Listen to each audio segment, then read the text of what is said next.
আর আরেকটি বিষয় আমরা আলোচনা করতে যাচ্ছি, সেটা হলো যে এই যে মানবিক করিডোর, আসলে এই মানবিক করিডোর নিয়ে এখনও আসলে সরকার খোলাসা করছে না। আসলে মানবিক করিডোরের বিষয়ে আসলে জাতিসংঘ কিংবা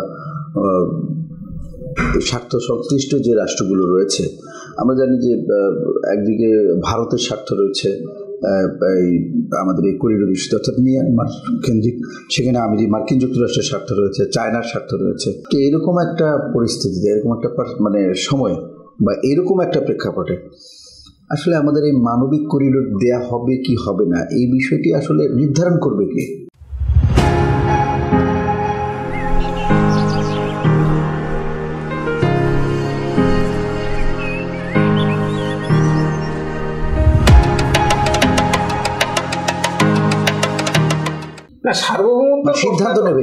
সার্বভৌমত্বের প্রশ্নে তো অন্তর্বর্তীকালীন সরকার বা অস্থায়ী সরকার, সেটাই যে নামে বলেন, এরা সার্বভৌমত্বের প্রশ্নে সিদ্ধান্ত নিয়ে রেখে রাখে না। এরা রুটিন ওয়ার্ক করবে, এদের দায়িত্ব হচ্ছে রুটিন ওয়ার্ক করা, এবং রুটিন ওয়ার্ক করে মানে স্থিতিশীল জনগণের পছন্দের সরকারের কাছে তাদের ক্ষমতা হস্তান্তর করা হচ্ছে অন্তর্বর্তীকালীন সরকার বা তত্ত্বাবধায়ক সরকার, যেটাই বলে তাদের কাজ। কিন্তু এখানে সার্বভৌমত্বের প্রশ্নে যেখানে জড়িত সেখানে তারা এই বিষয়ে সিদ্ধান্ত নিতে পারে না, নিয়ে রাখতে হবে না।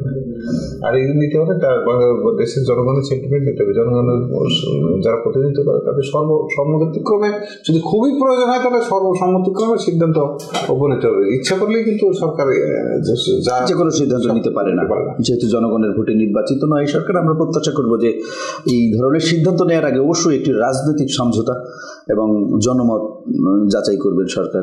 তো আমরা আলোচনা শেষ করার আগে আসলে আপনাকে একটি বিষয় আপনার কাছে থাকবে যে আসলে এই সরকারের প্রতি আপনার আহ্বান কি থাকবে, যেহেতু একটি অন্তর্বর্তীকালীন সরকার? এই সরকার তো বিভিন্ন সময় বিভিন্ন ইস্যু সৃষ্টি করছে, ইস্যু মানুষের কাছে দিচ্ছে, বিভিন্ন সময় বিভিন্ন কথাবার্তা বলে এটাকে একটা মানে অস্বাভাবিক পরিবেশ সৃষ্টি করছে। সরকারের মূল কাজটা হচ্ছে কি, যে স্থিতিশীল একটা সরকারের কাছে দেশের রাষ্ট্র ক্ষমতা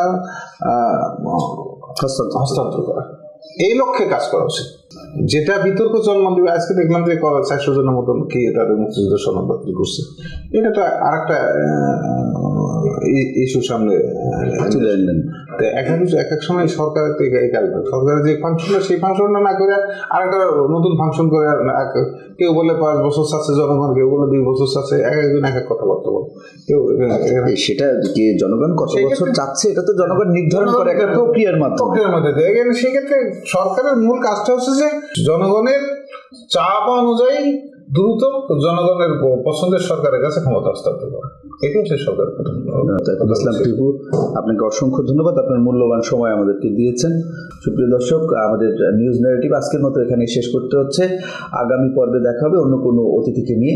সেই পর্যন্ত সবাই ভালো থাকুন, সুস্থ থাকুন, নিরাপদেই থাকুন। ধন্যবাদ।